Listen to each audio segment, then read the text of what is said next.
மீனராசி அன்பர்களுக்கும் நேயர்களுக்கும் ஆனந்த வணக்கங்கள். எங்கள் குருநாதர் கணீரையா நல்ல ஆசியுடன். இப்போ மீனத்திற்கு பார்த்தீங்கன்னா இந்த 2025 குரு பெயர்ச்சி பலன்கள் எப்படி இருக்க போகுது?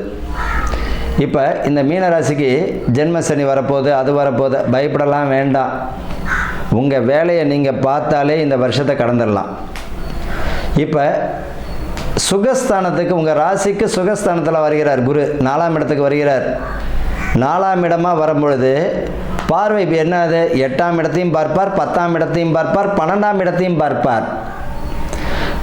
அப்போ 12ஆம் இடத்தை பார்க்கும்பொழுது நீங்கள் வெளியிடம் வெளிநாடு ஐனஸ் சுகம்.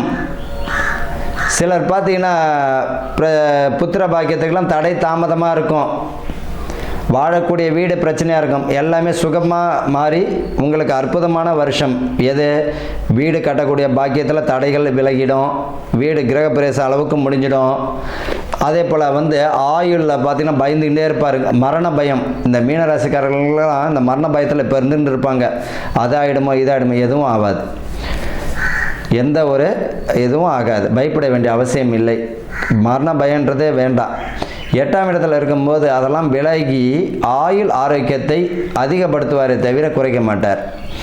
நோய்கள்லாம் கட்டுப்பட்டு ஆரோக்கியம் மேம்படும். வாழக்கூடிய வீடு சிறப்பாக இருக்கும். உங்களிடம் இருந்த எதிரிகள் எல்லாம் உங்களை விட்டு விலகுவர், இல்லைன்னா நீங்கள் விலகி அவங்கள்ட்ட வந்துடுவீங்க. குடும்ப ஒற்றுமை மேம்படும். பெற்றோரிடம் இருந்த கருத்து வேறுபாடு மாறி இப்போ சுபத்தை கொடுக்கக்கூடிய வருஷமே இந்த மீனராசிக்கு தான். பெற்றோரிடம் பார்த்தீங்கன்னா கருத்து வேறுபாடு இருந்திருக்கும், அப்பா அம்மாவுக்குள்ள கருத்து வேறுபாடு இருந்திருக்கும், மனைவி பிள்ளைகளோட கருத்து வேறுபாடு எல்லாமே மாறி குடும்ப ஒற்றுமை அதிகமாக இருக்கும். இவர்களை பொறுத்த வரைக்கும் இவர்களுக்கு அற்புதமான வருஷம் என்ன அப்படின்னா, நிதானமாக இருக்கணுங்க. ஒரு செயலை செய்கிறீங்க, 1க்கு 1000 முறை யோசிங்க. இந்த செயலை செய்யலாமா, இது தேவையா, இது விரையமா அப்படின்னு மட்டும் செய்யுங்க. நண்பர்களிடம் நிதானம் வேணும். அதே போல் பேச்சில் குதர்க்கமாக வேண்டாம். எல்லார்கிட்டையும் ஒரே பரிகாரம்னா எல்லார்ட்டையும் அன்பாக பேசுங்க, அதுதான் பரிகாரம். எல்லார்கிட்டையுமே அன்பாக பேசுங்க, எல்லாருமே புகழ்ந்து பேசுங்க, அதுவே ஒரு சிறந்த பரிகாரமாக இருக்கும். புதிய முயற்சிகள் எதையும் எடுக்க வேண்டாம். புதுசாக நான் அந்த தொழிலை செய்ய போகிறேன், இந்த தொழிலை செய்ய போகிறேன் அப்படின்னா தெரியாத தொழிலை இறங்க வேண்டாம். ஏற்கனவே செய்திருந்த தொழிலை பாருங்கள், அதில் ஒன்றா விரிவுபடுத்திக்கலாம், விரிவுபடுத்திக்கலாம். செய்யக்கூடிய வேலையில் ரொம்ப கவனமாக இருக்கணும், அஜாக்கிரதை வேண்டாம். இப்பயே பார்த்துட்டேன், இந்த நகை, இந்த பத்திரங்களை பார்த்துட்டு நகை செய்யக்கூடியவர்கள்லாம் சின்ன ஒரு குறைகள் தான். அதே போல் அவங்களுக்கு தர வேண்டிய கிளைண்ட்டுக்கு தர வேண்டிய வாடிக்கையாளர் தர வேண்டிய நகை அப்புறமா ஒரு 2 நாள் கழித்து தரேன், 3 நாள் கழித்து தரேன், அதனாலே அவங்க பேரை எடுத்துக்கினவங்களாம் நான் பார்க்குறேன் இப்போலாம். அதனால் உங்கள் வேலையில் வேலைக்கு முக்கியத்துவம் கொடுங்க. உங்கள் வேலை என்னமோ அதுக்குரிய வாடிக்கையாளர்களை திருப்திப்படுத்துங்க. அதில் குறைகள் வேண்டாம். நிதானம் ரொம்ப தேவை, பேச்சில் கவனம் தேவை. உங்களுடைய அதே போல் வண்டி வாகனங்களில் போகும்பொழுது மிக மிக 1க்கு 1000 முறை சொல்கிறேன், கவனமாக இருக்கிறது நல்லது. வண்டி வாகனத்தில் போகும்போது மிக கவனமாக தேவை. குடும்பத்தோடு போகும்போது ரொம்ப கவனமாக இருக்கணும், நிதானமாக இருக்கணும். ஒன்றும் பெரிய விஷயம் கிடையாது, நிதானமாகவே செய்யுங்க. வருமானம் திருப்திகரமாக இருந்தாலும் அதுக்கு ஏற்ற மாதிரி செலவு இருக்கும். வருமானம் இன்றைக்கி 100 ரூபா இருக்கும், 90 ரூபாய்க்குரிய செலவு இருக்கும். அதை கொஞ்சம் சுருக்கிற வழியாக பாருங்கள். இந்த செலவு நமக்கு வேணுமான்னு பாருங்கள்.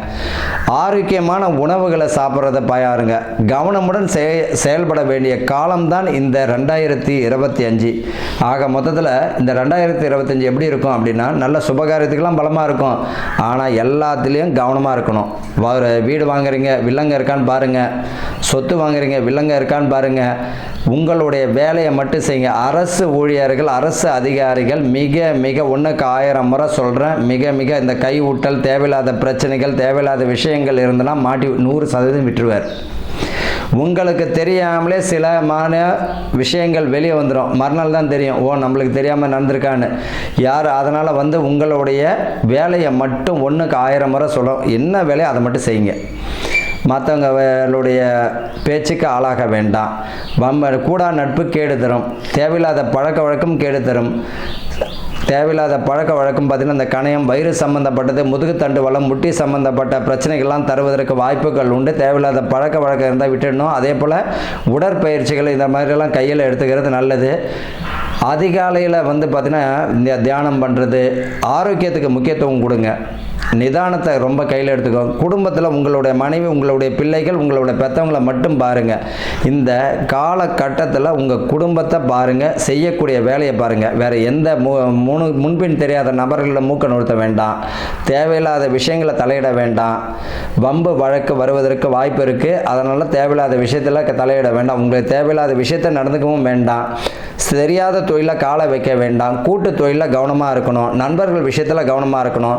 ரொம்ப திக்கான ஃப்ரெண்டுகள் பிரிந்து போவதற்கு வாய்ப்புகள் உண்டு. அப்போ யார் அது காரணமாக இருப்பானா? நீங்கள் தான் இருப்பீங்க. வாய் நிதானம் தேவை. குடும்ப உறுப்பினர்கள் பிரிந்து போவதற்கும் நீங்கள் தான் காரணமாக இருப்பீங்க. சேர்றதுக்கும் உங்களுடைய நிதானம் தான் காரணமாக இருக்கும். ஆக மொத்தத்தில் கவனமுடன் செயல்படக்கூடிய வருஷம் தான் இந்த மீன ராசிக்காரர்களுக்கு. பரிகாரம்னா உங்கள் வேலையை மட்டும் நீங்கள் பாருங்கள். இதுதான் பரிகாரம். வாழ்க வளமுடன்.